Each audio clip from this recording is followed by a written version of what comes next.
The latest on Russia's war on Ukraine. Now, U.S. President Joe Biden speaking out about Vladimir Putin and the Russian leader's talk of using nuclear weapons. Biden gave an exclusive interview to CNN last night in which he said he does not believe Putin would follow through on the threat. I think he is a rational actor who's miscalculated significantly. I think he thought he was going to be welcomed with open arms. That this has been the home of Mother Russia in Kyiv, and he was going to be welcomed. And I think he just totally miscalculated. Biden was speaking just hours after taking part in a virtual G7 summit that heard from Ukrainian President Volodymyr Zelensky. Right now, he's ruling out any negotiations with Putin over Ukraine, saying he has, quote, no intention of holding talks with the Russian leader at next month's G20 meeting, which was an idea floated yesterday, as we told you then, by the Kremlin. More air defenses for Ukraine. That was a key promise coming out of that virtual summit yesterday. It is also the focus for a meeting for Canadian Defence Minister Anita Anand and her NATO counterparts today in Brussels. Rosie Burchard is at NATO headquarters and live with us this morning. We were just listening in live as the Defence Minister, Rosie, announced $47 million in additional military aid for Ukraine. Tell us the details of that. What does it entail?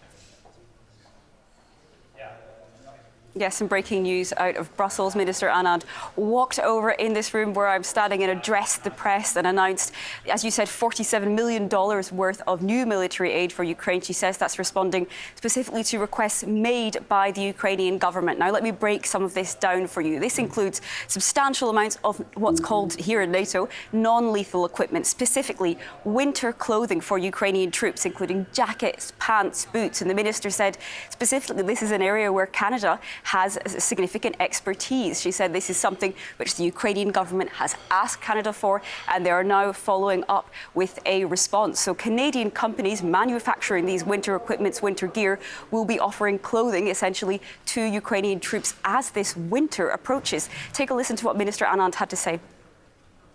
We know that winter is coming. Canada has a particular expertise in winter clothing and combat in this area, and we will be supplying that gear in the coming weeks.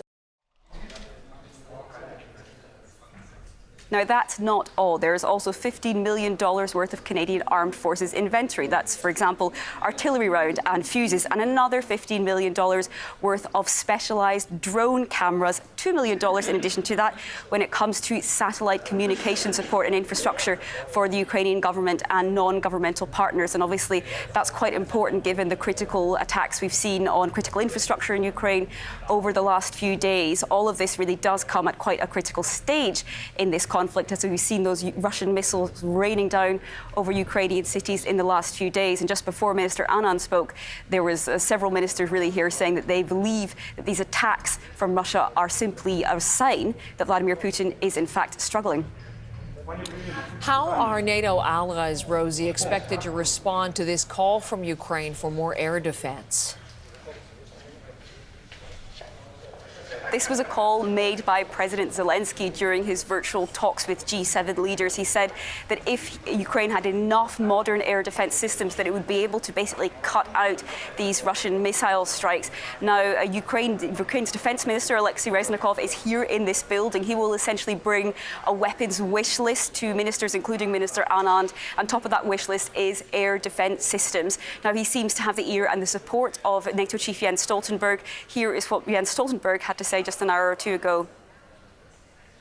Allies have provided air defense, but we need even more.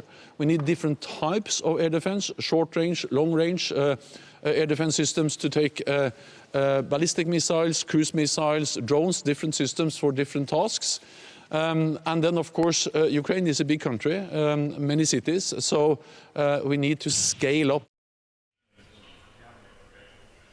Now, as NATO nations pledge to keep up these deliveries of military aid to Ukraine, these weapons shipments, well, their own stocks are getting depleted. And that's why NATO chief Jens Stoltenberg will ask ministers to ramp up targets for stockpiles of equipment and munitions so they can at once, at the same time, backfill those supplies being sent to Ukraine and fulfill that promise to keep up support for Kyiv for as long as it takes. Rosie, thank you very much. Rosie Burchard is live from Brussels.